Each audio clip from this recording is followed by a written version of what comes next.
서울 아침을 깨우는 KBS e스포츠 뉴스 오프닝 음악이 채 끝나기도 전에 화면 하단에 깜박이는 자막 하나가 시청자의 눈길을 붙잡았다.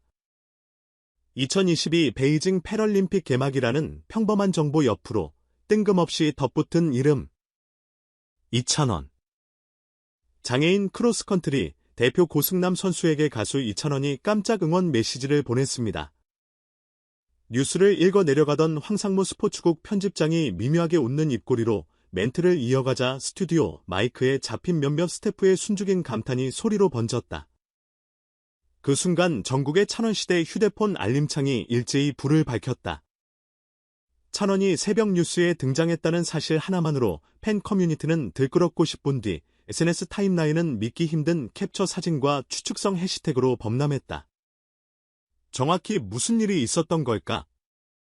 박다는 베이징 패럴림픽 개막을 이틀 앞둔 지난주 대한장애인체육회가 공개한 2분짜리 선수단 응원 영상이었다. 화면 끝. 검은 트레이닝복 차림의 고승남 선수가 손가락 하트를 그리자 뒤쪽 화이트보드에 쓰여있던 낯익은 문구가 시선을 빼앗았다. 이찬원. 고승남 파이팅. 선수 개인이 장난삼아 적어둔 줄 알았는데 알고 보니 이찬원이 진짜로 메시지를 보냈더라고요. 대한장애인체육회 대변인은 기자들의 전화에 이렇게 답했다. 고승남은 스키 영재였지만 교통사고로 하반신 마비 판정을 받은 뒤 휠체어, 좌식 크로스컨트리로 종목을 바꿨다. 절망과 재활의 끝에서 그가 붙잡은 건 하루 서너 시간씩 반복한 왼쪽 팔 밀기, 오른쪽 팔 당기기의 리듬, 그리고 재활실 스피커를 통해 흘러나오던 이찬원의 이젠 나만 믿어요였다. 그는 SNS 프로필에 샵사인 찬원시대, 샵사인 파라트로트 해시태그를 달고 국제대회 출국길마다 팬들이 만든 이찬원 슬로건 목도리를 두르고 나가는 것으로 유명하다. 평창 월드컵 때는 경기장 어밍업존에 설치된 스피커로 사랑은 늘 도망가를 틀어달라고 요청해 현장 스태프를 당황하게 만들기도 했다. 그리고 2월 말 고승남의 어머니가 이찬원 팬연합에 조용히 편지를 보냈다. 아들이 베이징에서 마지막 패럴림픽을 뛴다. 당신들의 노래가 우리 아이를 여기까지 버티게 했다. 편지는 곧장 물고기 뮤직으로 전달됐다. 주말 새벽 녹음 일정을 마치고 나오던 이찬원은 매니저가 건넨 한 장짜리 출력물을 한참 내려다보다 전화번호라도 남기셨나요? 라고 물었다. 번호는 없었다. 대신 편지 끝에 잘 달리지 못해도 괜찮다. 내 노래로 나는 날아간다라는 문장이 밑줄 2번의 형광펜으로 표시돼 있었다. 그렇게 시작된 비밀 응원 프로젝트는 예상보다 빨리 언론에 포착됐다. 고승남은 출국 전날 소속 코치와 함께 물고기 뮤직 사무실 근처 카페에서 이찬원이 직접 준비한 마이크로소프트 서피스 태블릿과 블루투스 스피커를 건네받았다. 태블릿 첫 화면에는 고승남 선수님, 당신의 레이스에 제 박수가 같이 뛰어갑니다.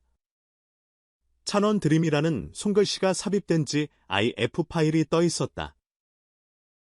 이 모든 사실이 스포츠국 데스크에 전해지자 황상무 편집장은 그럼 뉴스 도입부를 엔터 뉴스같게 바꿔보자며 직접 큐시트에 메모를 남겼다. 생방송 당일, 그는 다른 앵커들이 정치권 뉴스에서 가수 이름을 빼면 어색하다. 아무리 이찬원이라도 스포츠 헤드라인과 연결짓는 건 다소 무리다라며 난색을 피하자 그게 바로 이 뉴스의 포인트라고 웃었다. 장벽을 허무는 건 스포츠만이 아니에요. 음악도, 응원도, 연대도 다 같은 규칙이죠. 그러나 진짜 화제를 몰고 온 장면은 뉴스가 끝난 뒤였다. 편집 책임을 맡은 황상무가 이찬원에게 전화를 걸어 고승남 선수 영상이 나갔다고 전하자 전화기 너머에서 들려온 대답이 예상 밖이었다. 선배님, 그럼 제가 대신 팬덤에게도 한마디만 할 수 있을까요? 30초 뒤, 여전히 송출 중인 로비 모니터에는 황상무가 휴대전화 스피커를 들고 앵커 데스크 앞으로 돌아오는 모습이 잡혔다. 생방이 끝났지만 스튜디오 음향이 아직 연결돼 있습니다. 우리 이찬원 씨 목소리 잠깐 듣고 가시죠. 스튜디오 전체가 숨을 멈춘 듯 고요해졌고 이어 전파를 타고 흘러나온 목소리는 의외로 차분했다. 승남아, 내가 눈으로 보는 설원이 전부가 아니라는 걸 알았으면 좋겠어. 내 등을 밀어주는 바람 중엔 내 노래도 수많은 낯선 사람들의 마음도 함께 있어. 자신 있게 밀고 나가. 잘 달리지 못해도 괜찮아. 사랑은 늘 도망가지만 우린 늘 다시 잡을 수 있잖아. 딱 13문장. 그 짧은 메시지의 스튜디오 뒤편 카메라 감독이 눈가를 훔쳤다는 후문이 전해졌다. 이 장면이 편집되지 않은 채 유튜브 라이브 클립으로 남자 익명 커뮤니티는 이찬원 전국 방송에서 난동 스포츠뉴스의 갑툭튀한 발라드 가수 같은 키워드로 도배됐다. 난동이란 단어는 잠시 유행처럼 달렸지만 실제 내용은 온기와 위로로 가득한 응원이었다. 그러나 인터넷의 속성상 이찬원이 뉴스 스튜디오에서 기습음성 통화를 했다는 자극적 문장이 먼저 퍼졌고 일부 기자들은 방송 윤리 위반 아니냐 PR 기법인가 같은 칼럼을 쏟아냈다. 이에 대해 KBS 보도본부는 예고 없는 현장 통화였으나 사전 기획되거나 후원 목적이 아닌 즉흥적 공유였다고 해명했다. 하지만 파도가 잦아들기도 전에 또 다른 이슈가 폭발했다. 바로 같은 날 오후 상암동 물고기 뮤직 사무실 앞에 등장한 대형 전광판 트럭이었다. 흰바탕에 파란 글씨로 소속사는 소통하라 바티스트 보호 시스템을 투명하게 공개하라는 문구가 번쩍였고 트럭 측면 LED에는 이찬원을 믿습니다. 그러나 당신들도 믿고 싶습니다라는 자막이 번갈아 떴다. 지난달부터 이어진 팬연합의 신문광고 기획사 간담회 요청이 답보 상태에 머물자 일부 팬덤이 강경한 액션에 나선 것이다.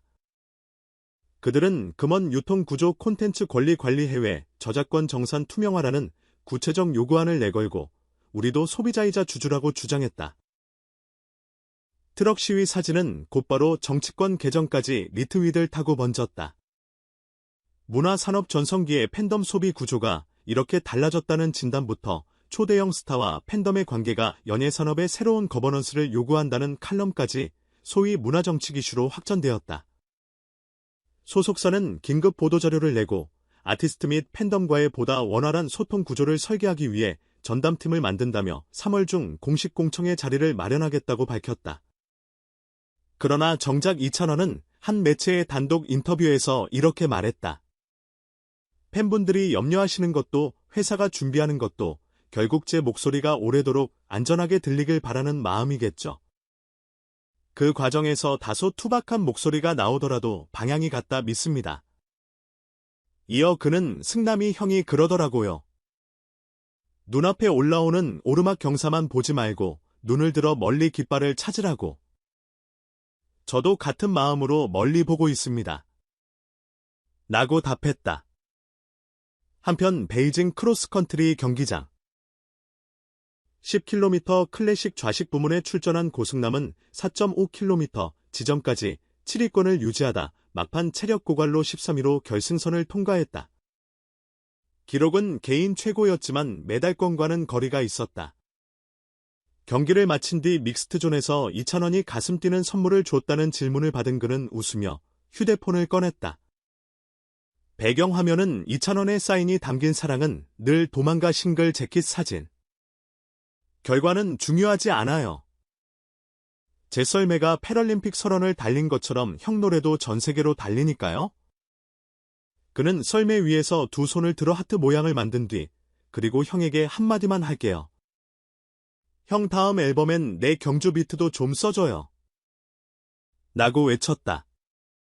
그 유쾌한 외침에 현장 취재진 사이에서 웃음과 박수가 동시에 터져나왔다. 그로부터 3일 뒤 물고기 뮤직 스튜디오에선 벌써 새 데모 세션이 열렸다. 작곡가들은 고승남의 썰매 스트로크 리듬을 샘플러에 녹여 트랩 드럼과 트로트 라틴 퍼커션을 얻는 실험을 하고 있다. 이찬원은 썰매날이 눈을 긁는 소리와 관중석에서 출발 신호를 외치는 목소리를 동시에 넣으면 어떨까라며 무릎을 탁 쳤다. 조금 튀어도 괜찮아요. 처음엔 사람들도 난동이라 부르겠죠. 하지만 그 난동이 누군가를 웃게 하고 누군가를 달리게 한다면 그건 음악이 하는 제일 멋진 난동 아닐까요? 트럭 시위 생방송 난입장애인 선수와의 우정 하루가 멀다 하고 터지는 화제 속에서 이찬원은 여전히 담백한 목소리로 노래를 녹음하고 팬덤과 소속사는 새로운 동행의 모델을 설계 중이다. 패럴림픽이 끝나면 고승남은 태블릿 속 저장된 음성 메시지를 다시 재생하며 훈련을 재개할 것이고 이찬원은 팬들이 만들어줄 또 다른 무대에 선다. 난동이라 불린 즉흥통화는 사실 조금 서툰 위로였지만 그 위로는 설원을 달리는 설매를 밀어주었고 팬덤의 목소리를 더 크게 만들었으며 한 방송국의 편집장이 생방송 큐시트를 뒤집을 용기를 냈다. 누군가는 말한다. 별일 아니잖아. 그저 가수 하나가 선수 응원한 건데, 그러나 알고 보면 모든 변화는 그렇게 별일 아닌 순간들에서 비롯된다. 이번 주 우리는 한 가수가 전화기 너머로 건넨 열쇠 문장에 익숙한 세상을 뒤흔드는 파급력이 숨어 있다는 걸 봤다. 음악은 늘 도망가지만 마음을 움직인다면 결국 다시 돌아온다.